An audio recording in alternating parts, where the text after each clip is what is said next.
You know, I've always been a huge fan of The Lord of the Rings. It's one of my favorite movie trilogies of all time, right up there with the original Star Wars. And unless you've been living in a Hobbit hole the past few years, you now know that we have a trilogy of Hobbit movies as well. And it just so happens that there was a Hobbit game made back in 2003 when the Lord of the Rings movies were ending. And it was actually associated with the then closing and classic Shire Entertainment.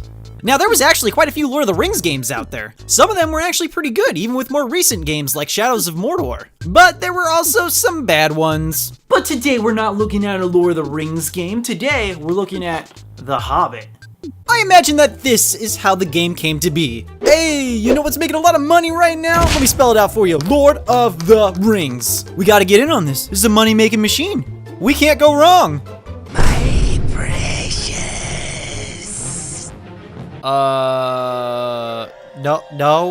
No, thank you. I mean, you're looking at a game that came out in 2003, the same year that the Lord of the Rings movie trilogy was coming to a close. I'm sure it was possible for the time that there was a good amount of people that didn't even know that there was a Lord of the Rings prequel, as evidenced by the box saying, "The Prelude to the Lord of the Rings." Undoubtedly there to try to make more money.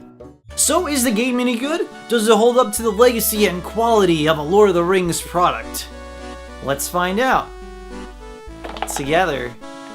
The game essentially tells you the backstory depicted through storybook cutscenes. It lays down the basics, especially if you haven't read the book. You know, stuff like Bilbo's a hobbit, there's dwarves, Gandalf is a wizard guy.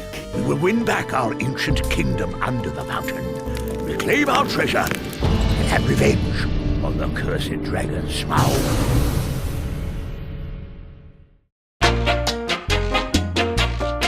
Bilbo then passes out and takes you to this dreamlike world where you start learning the game. Goblins attacking men and elves. Oh my god! It acts as a tutorial and teaches you how to play the game by giving you all the powers that you'll attain throughout the story. You know, stuff like fighting, jumping, throwing rocks, and Bilbo's eyebrows, which doesn't make any sense because you eventually just have to relearn all the skills anyway throughout the story. So, realistically speaking, there's no point to this at all. But No time for it.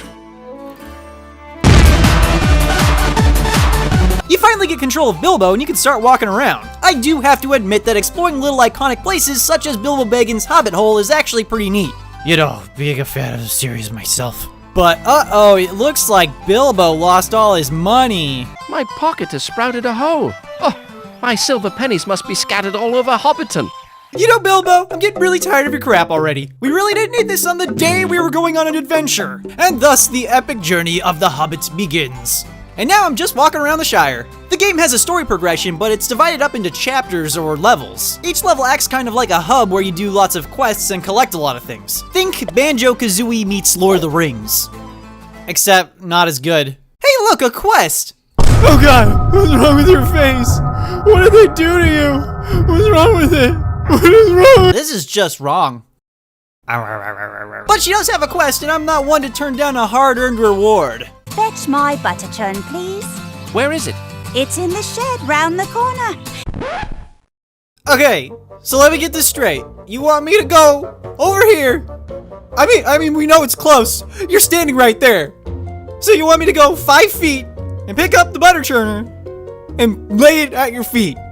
Well, this definitely isn't a waste of my time. In fact, there's plenty of other quests like this in the area. This lady wants me to find a needle. And guess what? It's in a haystack. Yeah, it is. A needle in a haystack. These kids just want to play hide and seek, because that's just the type of thing I think of when I sit down and play The Hobbit. Hide and seek. Where's all the adventure, man? I want to go on an adventure. Instead, I got weird alien hobbit mouth throwing stones at apples. Okay, well, to be fair, you don't actually have to do all of this stuff. There is incentive, however, because you get a reward for doing so. You see all these gems that I've been picking up? Well, that's not money, that's actually courage points. Because Bilbo isn't courageous enough, you see, he needs to get more gems in order to get more courage. I guess. And when you fill up the bar all the way, you get another point of health. And believe me, that's super valuable later because the game gets really unforgiving. Now I'm finally moving on from the Shire and moving on to the next chapter. This chapter is a more accurate portrayal of what the rest of the game is going to be like from here on out. Essentially, you're just going to be platforming through levels, collecting things as you go. Also, now you get to fight stuff. Kill this wolf. I did it. Oh god, too many wolves! Too many wolves! Too many wolves!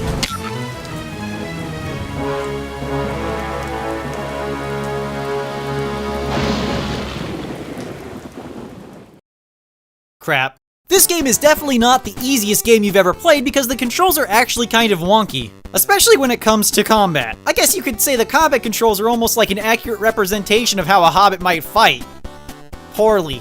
In fact, I found out that the best strategy is to just jump and spam the attack button, and most of the time you'll make it through the day.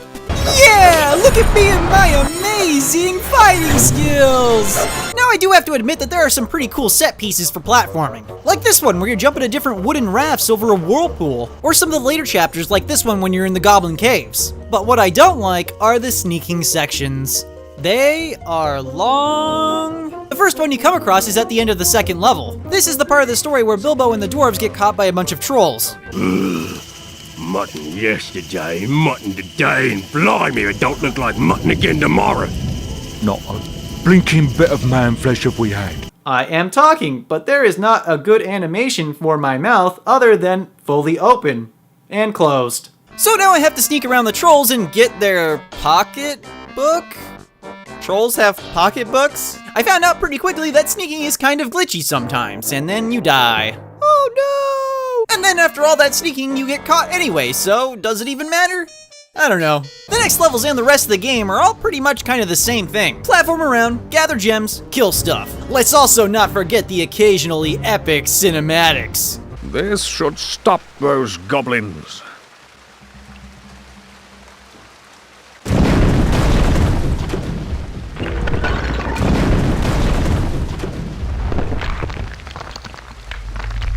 Whoa, nice magic, Dumbledore. There are a couple things that stand out, like a few of the boss battles. Like this one here with all the frickin' spiders. It's ridiculous. Spiders have to be one of the most annoying enemies in the game, too. Some of them have the ability to poison you and they move so fast they're so hard to catch. Oh my goodness, it is so fun to have to pause the game and give myself an antidote and heal every 3 seconds. Do not worry, this is definitely not annoying and does not take you out of the action completely. Eventually you'll find yourself in some of the more iconic scenes, though some of the important ones seem to fall more to the wayside, being shown as only CGI cutscenes. No, this totally wouldn't be a fun level to play. I just want to solve puzzles. I don't want to fight anything. Before you know it though, you're back into more sneaking levels. Only this time you have the One Ring. And I must admit it is pretty cool to be able to use the ring and go invisible. It's something I've always wanted to try myself.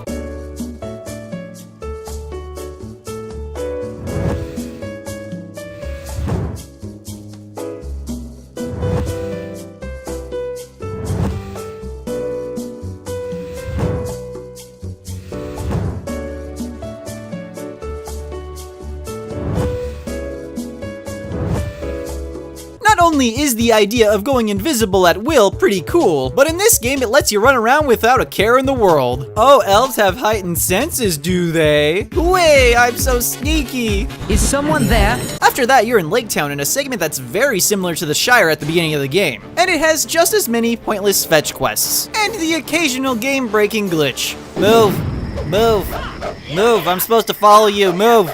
Oh great, another sneaking section. At least this one looks cooler and has Smaug in it, even though he looks pretty dang high. Okay, you got this, be sneaky. Sneaky, sneaky, sneakers. Uh-oh.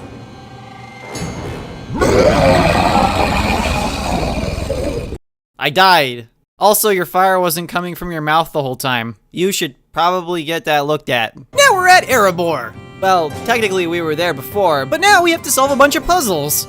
Yay! Oh wait, I mean no. If you can't tell, this is the part of the game where I started to lose my patience a little bit. This is the second to last level in the game and is essentially just a huge checklist of puzzles that you have to complete in a specific order. But I swear most of the time is just spent walking from location to location. And you know, I don't think I'm really getting across how much stuff there really was to do. So, solve the block puzzle, solve the other block puzzle, open all the rooms in the area, direct the water to every single room, walk, fight lots of spiders, fix the gear, ride the lift, get the key mold, make the key, get the other key mold, make the other key, ride the lift again, use the keys on the throne room, get another key mold, forge the other key, pull the chains, find the missing chain, replace the missing chain, pull the chain, use the key on the keyhole. Profit!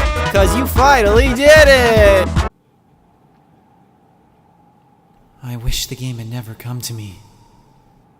I wish none of this had happened. So do all who live to see such times, but that is not for them to decide. All you have to decide is what to do at the time that is given to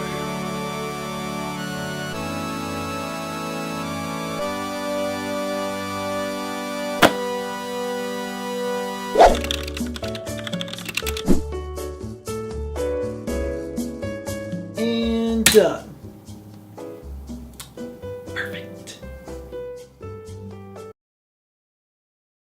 Hey guys, thanks so much for watching that video I just did. Hope you guys enjoyed it. And if you did, you can click subscribe and share the video with a like and favorite.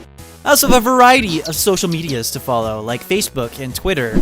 I know, crazy. And I want to take some time to give out some special thanks to my Patreon supporters, so special thanks to Harry Gaynor, Juan Holguin, Taylor Van Gilder, and Lars. If you're interested in watching some more videos, I got 2 more for you right there. Top 10 creepy Easter eggs in video games and Mario bootleg games. I got a tip.